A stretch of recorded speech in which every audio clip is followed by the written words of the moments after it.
저희들 오늘 함께 봉독하실 하나님 말씀 시편 19편 7절로 11절 말씀, 그리고 요한복음 10장 35절 말씀 되시겠습니다. 먼저 시편 19편 7절로 11절 말씀, 저와 여러분이 한 절씩 교대로 봉독하도록 하겠습니다. 여호와의 율법은 완전하여 영혼을 소성케 하고, 여호와의 증거는 확실하여 우둔한 자로 지혜롭게 하며, 여호와의 교훈은 정직하여 마음을 기쁘게 하고, 여호와의 계명은 순결하여 눈을 밝게 하도다. 여호와를 경외하는 도는 정결하여 영혼까지 이르고, 여호와의 규례는 확실하여 다 의로우니 금 곧 많은 정금보다 더 사모할 것이며, 꿀과 송이꿀보다 더 달도다. 또 주의 종이 이로 경계를 받고 이를 지킴으로 상이 크니이다. 아멘. 요한복음 10장 35절 말씀 함께 봉독하시겠습니다. 성경은 패하지 못하나니 하나님의 말씀을 받은 사람들을 신이라 하셨거늘. 하나님이 하느님의 말씀을 받은 사람을 신이라라고 이야기했다는 겁니다. 구약 성경을 인용한 것입니다. 우리의 표현으로 이야기하면 하느님의 말씀을 받은 자는 영에 속한 사람이다. 조금 더 이야기하면 세상과 구별되는 신령한 사람이다. 비록 두 발은 땅에 딛고 있지만 하늘에 속한 사람이라는 겁니다. 그게 잘 이해가 안 되시면 우리의 시민권이 하늘에 있다라는 겁니다. 우리가 하나님 나라의 백성이다. 그건 충분히 이해가 되는 겁니다. 그 말이 우리의 소속이 영적인 나라의 영적인 존재로, 특별히 그 하나님의 말씀을 받았을 때는 하나님과 같은 권위를 갖게 된다는 겁니다. 농부에게, 농사짓던 호세아에게 하나님의 말씀이 임하니까 선지자가 됩니다. 선지자는 하나님의 말씀을 전하는 사람이었습니다. 그러면 그 말씀은 하나님의 준하는 권위를 갖고 있다는 겁니다. 우리가 늘 자주 듣는 예화이긴 하지만, 옆방에서 시끄럽게 고스톱 치는 아버지에게 가서 아버지 좀 조용히 해주세요. 저 내일 학기말 시험을 쳐야 됩니다. 그럼 아주 버릇없는 아이가 되는데요. 가서 할아버지가 조용히 하시랍니다. 그러면요, 아무리 어린 아들이 와서 이야기를 해도 거기에는 할아버지의 말씀을 갖고 갔습니다. 그러니까 할아버지의 권위가 따라간 겁니다. 할아버지가 말씀하는 것과 다르지 않다는 겁니다. 단지 그 전달을 할아버지가 직접 오시지 아니하고 그 손주를 시킨 것뿐이라는 겁니다. 우리는 잘 알고 있습니다. 하나님의 말씀이 무엇이냐라고 할 때 요한복음 1장 1절에는 뭐라고 이야기합니까? 태초에 말씀이 계셨다. 말씀이 하나님과 함께 하셨다. 그리고 그 말씀이 곧 하나님이다. 말씀이 곧 하나님이다라는 겁니다. 그러므로 내가 말씀에 부딪혔다라고 이야기할 때 하나님을 만났다라고 이야기합니다. 말씀이 내게 찾아왔다는 겁니다. 하나님이 찾아오셨다는 겁니다. 왜요? 말씀이 곧 하나님이라는 겁니다. 그 말씀을 소유하고 있는 사람은 하나님의 준하는 권위가 따라오는 겁니다. 그 말씀을 가진 사람은 신적인 존재라는 겁니다. 우리가 육적인 존재가 아니라는 겁니다. 그만큼 말씀은 우리의 존재를 바꿀 만큼 중요한 것이라는 것들을 우리는 알 수 있습니다. 예수님이 공생애를 시작할 때도 그 말씀으로 마귀의 공격을 이겨냈습니다. 그렇죠? 말씀으로 시험을 이기게 하셨습니다. 말씀으로 영적 전쟁에서 승리할 수 있다는 겁니다. 병든 자를 고치고 귀신을 쫓아낼 때도 말씀으로 하셨다는 겁니다. 그러므로 말씀으로 놀라운 일들이 일어나는 겁니다. 예수님이 말씀하시면 물이 변하여 포도주가 되고 죽은 나사로가 살아나고 풍랑이 잠잠해지고 바디메오가 눈을 뜨는 이런 일들이 일어난다는 겁니다.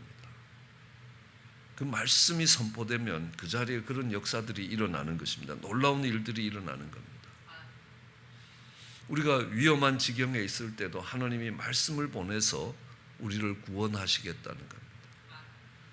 우리가 세상을 살아가면서 많은 문제 앞에 있을 때도 하나님의 말씀이 오면 그 문제가 해결된다는 겁니다. 내가 병상에 있을 때도 내가 채찍에 맞음으로 네가 나음을 입었다라는 그 말씀이 그를 찾아오면 놀라운 역사가 일어난다는 겁니다. 그가 회복되더라라는 겁니다. 그러므로 우리를 영적으로 든든히 세워주는 것은 하나님의 말씀이라. 그래서 이 하나님의 말씀을 우리는 영의 양식이라고 이야기합니다. 이 마귀의 시험을 이기게 할 때는 그 말씀은 성령의 검이었습니다. 그 말씀이 우리를 영적으로 강하게 만들어준다는 겁니다. 교회를 든든하게 만들어준다는 겁니다. 그러므로 바울도 에베소 교회의 장로들에게 내가 이 교회를 그리고 정말 복음을 전했던 그 성도들을 하나님의 말씀에 맡기고 간다라는 겁니다. 그 말은 뭡니까? 그 장로님들은 당신은 말씀을 맡은 사람들이라는 겁니다. 그 하나님의 말씀으로 교회가 든든히 세워질 것이다 라고 이야기를 하는 것입니다. 우리는 그 말씀에 대한 우리의 자세가 믿음이라는 걸 배웠습니다. 하나님의 말씀으로 받으면 우리에게 생기는 것이 믿음입니다. 마귀의 말을 들으면요, 그걸 우리는 유혹이라고 이야기합니다. 미혹이라고 이야기합니다. 그러면 사망에 떨어지게 되는 겁니다. 하나님의 말씀을 받으면 그 말씀이 믿음으로 받아지면 우리가 거듭나게 된다는 겁니다. 영적인 생명을 얻게 된다는 겁니다. 그래서 말씀은 곧 생명이라는 겁니다. 자, 이제 오늘은 그러니까 말씀이 곧 하나님이고 그 말씀은 우리를 찾아오면 우리를 소성시킨다는 겁니다. 다시 살아나게 하신다. 우리의 영혼을 다시 살아나게 한다는 겁니다. 어리석은 자도 지혜롭게 만든다는 겁니다. 그러니까 정직하여 우리의 마음을 기쁘게 만든다는 겁니다. 눈을 밝게 한다는 겁니다. 영혼까지 이루고 그 말씀이 의롭다라고 이야기합니다. 그것이 오늘 본문에서 말씀이 가지는 특징입니다. 그러므로 우리는 이 지혜를 갖게 되고 마음의 기쁨을 얻게 되고 정말 눈이 밝아진다는 겁니다. 그래서 이럴 때 우리는 말씀을 뭐라고 이야기하냐면 내 발의 등이라고 이야기합니다. 내 길의 빛이라고 이야기합니다. 다윗은 그렇게 고백했습니다. 하나님의 말씀이 내 발의 등이요 내 길의 빛이라라고 이야기합니다. 시편 119편에 보면요, 내가 주의 법을 어찌 그리 사랑하는지요 내가 그것을 종일 묵상했다는 겁니다. 내가 종일 드라마 보는 사람은 봤는데 종일 하나님의 말씀을 묵상하는 사람은 자주 못 봤다는 겁니다. 다윗은 이렇게 이야기합니다. 내가 주의 법을 어찌 그리 사랑하는지요 내가 그것을 종일 묵상했다는 겁니다. 주의 계명이 항상 나와 함께하므로 주의 계명이 주의 말씀이 항상 나와 함께했기 때문에 그 말씀을 통해서 하나님이 주신 게 뭐냐 하면 나로 원수보다 지혜롭게 했다는 겁니다.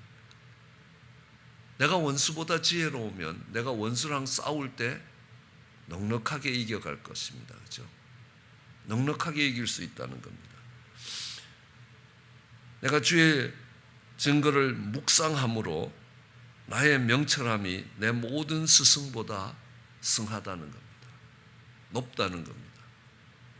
내가 하나님의 말씀을 묵상했더니만 내가 명철해지는데 나를 가르쳤던 선생님들보다, 나의 스승들보다 훨씬 더 명철해지더라는 겁니다. 내가 주의 법도를 지켜가니까, 삶에서 실천해 보니까 그 명철함이 인생을 오래 살았던 노인들보다 하나님의 말씀을 갖고 그 말씀을 따라 정말 살아가는 사람이 훨씬 더 지혜롭더라는 겁니다. 내 명철함이 노인보다 승하다는 겁니다. 내가 주의 말씀을 지켜 발을 금하고 악한 길로 가지 아니하였사오며 주께서 나를 가르치셨으므로 내가 주의 결례를 떠나지 않았다는 겁니다. 주의 말씀의 맛이 어찌 그리 단지요. 오늘 앞에서 했던 것처럼 송이꿀보다 더 달다는 겁니다. 주의 말씀은 내 발의 등이요 내 길의 빛이라는 것입니다. 하나님의 말씀이 우리 인생길을 비추어 주고 있다는 겁니다. 우리는 무엇인가 결정을 할 때 이 결정을 하면 앞으로 어떤 결과들이 올 것인가 굉장히 고민스러울 때가 많다는 겁니다. 그래서 그 결정을 할 때에도 하나님의 말씀이 기준이 된다는 겁니다. 하나님의 말씀이 기준이 되어서 이렇게 결정을 하고 이렇게 우리 인생길을 이끌어 나가야 되겠다라는 것들을 지시받을 수 있습니다. 여러분, 우리 속에 빛이 없으면요 얼마나 인생길을 걸어가는 게 힘든지 모릅니다. 똑같은 길을 가더라도 두 눈을 감고 가보시라는 겁니다. 깜깜한 어둠 속에서 가보면요 앞에 무슨 일들이 있을지, 앞으로 어떤 일들이 있을지, 어디에 걸려 넘어질지 우리는 알 수가 없습니다. 그러나 정말 빛이 있는 곳에서 걸어가면 그것들이 다 길이 보인다는 겁니다. 이리로 가야 되는구나, 저리로 가야 되는 거구나. 그래서 어르신들도 가끔은 수요 성경 공부에 오시라고 이렇게 권유를 하면 내가 밤에 운전이 힘들어 그러시는 거예요. 밤이 되면 운전이 힘들어지는 건데 길이 잘 안 보인다는 겁니다. 그러니까 우리 인생길에서도 마찬가지로 하나님의 말씀이 우리의 빛이요 우리의 등이라는 겁니다. 그러면 이 하나님의 말씀이 없으면 내가 내 인생길을 앞으로 어떻게 걸어가야 되는지 지침을 받을 수가 없게 된다라는 것들을 이야기합니다. 그렇죠? 그래서 우리는 이 하나님의 말씀을 다시 돌아보면 말씀이 곧 하느님이시라라는 겁니다. 그러면 내가 말씀을 대하는 비중이 어떻게 되냐는 겁니다. 나는 어떤 비중을 갖고 하나님의 말씀을 듣느냐는 겁니다. 노아에게 하나님이 산 꼭대기에 배를 만들어라. 노아는 그 말씀을 믿음으로 받고 산 꼭대기에 배를 만들었습니다. 그죠? 그 말씀을 그만큼 비중 있게 들었다는 겁니다. 노아의 시대는 한 번도 홍수가 나본 적이 없습니다. 그러니까 홍수가 나본 적이 없는 그 노아의 때에 홍수를 대비해서 배를 만든다. 이해가 안 되는 일이라는 거예요. 그렇지만 노아가 그 말을 비중 있게 들었던 것들을 기억합니다. 하나님의 말에는 창조적인 능력이 있습니다. 왜요? 말씀으로 천지를 창조하시지 않았나요? 하나님이 우리의 말에도 놀라운 권세들을 주고 있다는 거 많이 듣지 않습니까? 이스라엘 백성들이 약속의 땅 앞에서 12명의 정탐꾼이 정탐을 하고 난 뒤에 와서 보고를 한 것을 알고 있습니다. 그들이 부정적인 보고를 했을 때 그 백성들이 이제 우리는 죽었다. 우리는 약속의 땅에 들어가지 못하고 우리 자식들하고 광야에서 정말 헤매다가 죽게 될 것이다 라고 이야기합니다. 그랬을 때 뭐라고 이야기합니까? 민수기 14장 28절은 하느님이 내가 내 삶을 걸고 맹세를 하노니 너희 말이 내 귀에 들린 대로 내가 그대로 시행하겠다는 겁니다. 하물며 인생의 말에도 정말 살고 죽는 권세가 거기에 따라오는데 하느님의 말씀에 얼마나 놀라운 능력이 따라오겠냐는 겁니다. 할아버지 말씀에도 아버지가 조용해야 되는데 하느님의 말씀이 선포되는데 거기에 얼마나 놀라운 일이 있겠습니까? 그러나 우리에게 있어서 중요한 것은 그 말씀을 하느님의 말씀으로 비중 있게 듣느냐는 것입니다. 선지자들에게 하느님의 말씀이 임하고 그들이 경고했을 때 그 경고를 넘어갔던 이스라엘 백성들이 어떻게 멸망했는지 우리는 성경 속에서 너무 잘 알고 있습니다. 그게 하느님의 말씀을 비중 있게 안 듣는 사람들의 삶의 결과가 될 것이라는 것들을 이야기합니다. 하느님의 말씀이 성령의 검이라는 겁니다. 하느님의 말씀이 성령의 검이라면요, 우리는 싸움을 할 때도 여러분 이런 영화를 하나 보더라도 싸울 때 칼을 갖고 있는 사람과 칼을 갖고 있지 않는 사람의 싸움에서 누가 유리한 자리에 있는지 너무너무 잘 알 수 있을 것입니다. 전쟁에서 무기가 있는 사람과 무기가 없는 사람, 아마 그 당시에는 칼이었겠지만요, 오늘날로 보면 상당히 좋은 무기들이 있다는 겁니다. 총도 되고요. 그럼 무기 없이 맨손으로 싸우는 사람들과 무기를 갖고 싸울 때는 싸움의 차원이 달라진다는 거 알지 않습니까? 그런데 성령의 검이든 총이든 이 무기는 사용하려면 잘 관리를 해야 됩니다. 칼을 쓸 때는요, 칼날이 시퍼렇게 살아있어야 그게 정말 상대방의 공격을 막아낼 수 있고 자를 수 있다는 겁니다. 날이 없어지면요, 두부도 잘 안 잘린다는 겁니다. 무 하나 자르기 힘들다는 겁니다. 그러므로 하나님의 말씀을 가까이에서 정말 그걸 들고 내가 사용하면서 늘 그 날이 서 있도록. 칼에 날이 서 있는 건 쉬운데 하나님의 말씀에 날이 서 있다는 말은 무슨 말인가라는 게 우리한테 그렇게 쉽게 와닿지 않습니다. 그런데 예수님이 마귀가 와서 이 돌이 빵이 되게 해라 라고 이야기했을 때 이 사탄아 물러가라 라고 이야기하면 물러갈까요? 안 물러갈까요? 물러갑니다. 근데 금방 다시 와서 배고프지? 이 돌이 빵이 되게 해라? 또 이야기할 겁니다. 근데 사람이 빵만으로 사는 것이 아니라 하나님의 입에서 나오는 모든 말씀으로 산다는 겁니다. 그 말씀이 선포되면 그 문제에 관한 마귀는 다시 오지 않습니다. 왜요? 마귀가 갖고 있는 것이 거짓말이라는 걸 밝혀낼 수 있었기 때문에요. 거기에는 다른 말씀이 와서 되는 게 아니라는 겁니다. 내 이웃을 사랑하라 그랬다. 그 말씀이 거기 쓰여서 그 마귀를 막아낼 수 없다는 겁니다.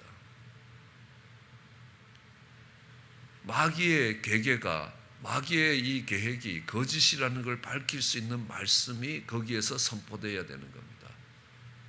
아, 이런 영적인 공격에서는 이런 말씀이 선포되어야 되는 것이구나. 높은 곳에서 뛰어내리라라고 할 때는 이 말씀이 오는 거고요. 너는 내게 한번 절해보라라고 할 때는 이 말씀이 오는 겁니다. 같은 말씀을 사용한 게 아니라는 겁니다.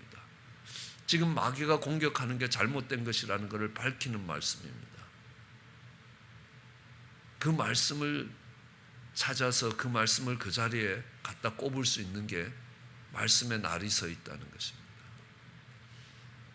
우리는 그 전쟁에 승리하기 위해서 말씀에 날이 서 있어야 된다는 겁니다. 그리고 내가 영적으로 강해지기 위해서 날마다 우리가 식사를 하는 것처럼 하나님의 말씀을 대해야 된다는 겁니다. 그러니까 우리는 식사를 몇 끼만 안 해도 우리 몸에 힘이 빠져나가는 것들을 느낄 수 있을 것입니다. 우리가 영적으로 그것들을 느낄 수 있는 그만큼의 영적인 센시티비티가 있다면 우리는 말씀을 가까이 하게 될 것이라. 이것이 내 영의 양식이 된다는 것입니다. 내 영이 힘을 얻을 수 있는 것이라는 겁니다.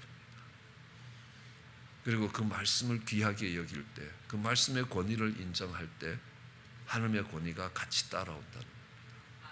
그 말씀을 가진 자는 신의 영역에 속한다는 겁니다. 신적인 존재가 된다라고 이야기합니다. 예수님도 그 말씀을 구약의 말씀을 시편의 말씀을 인용하시는 겁니다.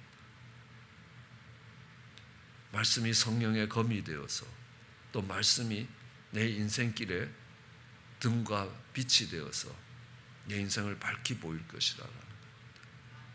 이럴 때 어떻게 해야 되느냐 그 결정을 할 때에 말씀이 기준이 될 때에 그 말씀이 내 길의 등이 되었고 내 길의 빛이 되었다는 것입니다. 왜요?